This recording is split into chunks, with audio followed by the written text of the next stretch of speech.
അപ്പോൾ ഇന്നൊരു ബർത്ത്ഡേ വ്ളോഗാണ് കേട്ടോ. മാസം മാസമാണോ എനിക്ക് ബർത്ത്ഡേ എന്നല്ലേ നിങ്ങളിപ്പോൾ ചിന്തിക്കുന്നത്? എന്നാൽ എൻ്റെ അല്ല കേട്ടോ ബർത്ത്ഡേ.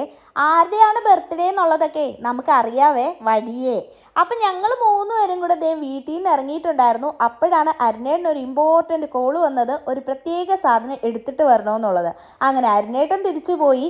ഞങ്ങൾ രണ്ടുപേരും ഇതാ ബർത്ത്ഡേ വീട്ടിലേക്ക് പോയിക്കൊണ്ടിരിക്കുവാണ്. തണുപ്പ് സഹിക്കാൻ വയ്യാത്തതുകൊണ്ടാണ് ഞങ്ങൾ പോകുന്നത്. അതെ, ഇതാണ് നമ്മുടെ ബർത്ത്ഡേ ഗേൾ കേട്ടോ. ബർത്ത്ഡേ ഗേൾ നമുക്ക് ഹായ് ഒക്കെ പറഞ്ഞിരിക്കുവാണ് കേട്ടോ.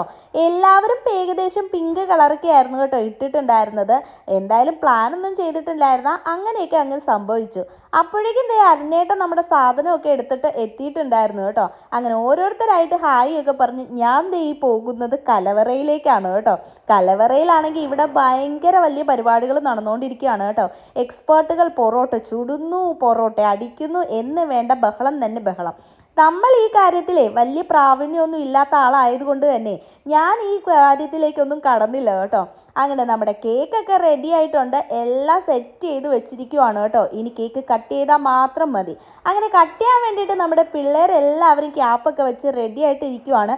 എല്ലാവരും കൂടെ കട്ട് ചെയ്ത് മിക്കവാറും ഇത് താഴത്തിടുമെന്നാണ് വിചാരിച്ചത്. എന്തായാലും വിജയകരമായിട്ട് എല്ലാവരും കൂടെ കട്ട് ചെയ്തിട്ടൊക്കെ ഉണ്ടായിരുന്നു കേട്ടോ. കട്ടിയിലൊക്കെ കഴിഞ്ഞ് ഇവിടെ നിന്ന് എല്ലാവരും കേക്ക് ടേസ്റ്റ് ചെയ്തുകൊണ്ടിരിക്കുവാണ്. കേക്കൊക്കെ അടിപൊളിയായിരുന്നു കേട്ടോ. കേക്ക് കഴിയൊക്കെ കഴിഞ്ഞപ്പോൾ ഉണ്ടല്ലോ എല്ലാവരും ഒരു സൈഡിലേക്ക് അങ്ങ് ഒതുങ്ങി കേട്ടോ. ടി വി കാണലൊക്കെ ആയി. അപ്പോൾ ഇവരെ ഒന്ന് ആക്റ്റീവ് ആക്കാമെന്ന് വിചാരിച്ചേ ഞങ്ങൾ എല്ലാവരും കൂടെ ചേർന്ന് ഒരു കസേര കളിയൊക്കെ പ്ലാൻ ചെയ്തിട്ടുണ്ടായിരുന്നു. ആദ്യം വരാനൊക്കെ ഇവർ മടിച്ചെങ്കിലും ഞങ്ങൾ നിർബന്ധിച്ച് വിളിച്ച് കസേരകൾ തുടങ്ങിയപ്പോൾ ഉണ്ടല്ലോ എല്ലാവരും അടിപൊളിയായിട്ട് ആക്റ്റീവായി കേട്ടോ. പിന്നെ അവരുടെ കളി കണ്ടപ്പോൾ ഞങ്ങളും ഭയങ്കര ഹാപ്പി ആയി കേട്ടോ. ഇത് ജയവും വിജയത്തിൻ്റെയും ഒന്നും കളിയല്ല, എങ്കിലും അവർ തമ്മിലുള്ള സ്നേഹത്തിൻ്റെയും വിട്ടുകൊടുക്കലിൻ്റെയും ഒക്കെ കളിയായിരുന്നു കേട്ടോ. വലിയവരൊക്കെ ചെറിയവർക്ക് വേണ്ടി വിട്ട് കൊടുക്കുമായിരുന്നു കേട്ടോ. അങ്ങനെ ലാസ്റ്റ് ഇവർ രണ്ടുപേരുമായി.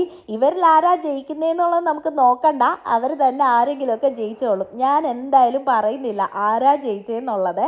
അതിനുശേഷം നമ്മുടെ ബർത്ത്ഡേ ഗേൾ ഇവിടെ ഭയങ്കര ഡാൻസ് കളിയായിരുന്നു. ഇതെടുക്കാതെ പോയാൽ വളരെ മോശമല്ലേ. പിന്നെ ഈ തിരക്കിലൊക്കെ ഉണ്ടല്ലോ ഫുഡ് കഴിക്കുന്നതിൻ്റെ വീഡിയോ ഒക്കെ എടുക്കാൻ ഞാൻ മറന്നുപോയി. അങ്ങനെ അവർക്കൊക്കെ ഒരു ബായ് ഒക്കെ പറഞ്ഞ് ഞങ്ങളും തിരിച്ചു പോകും.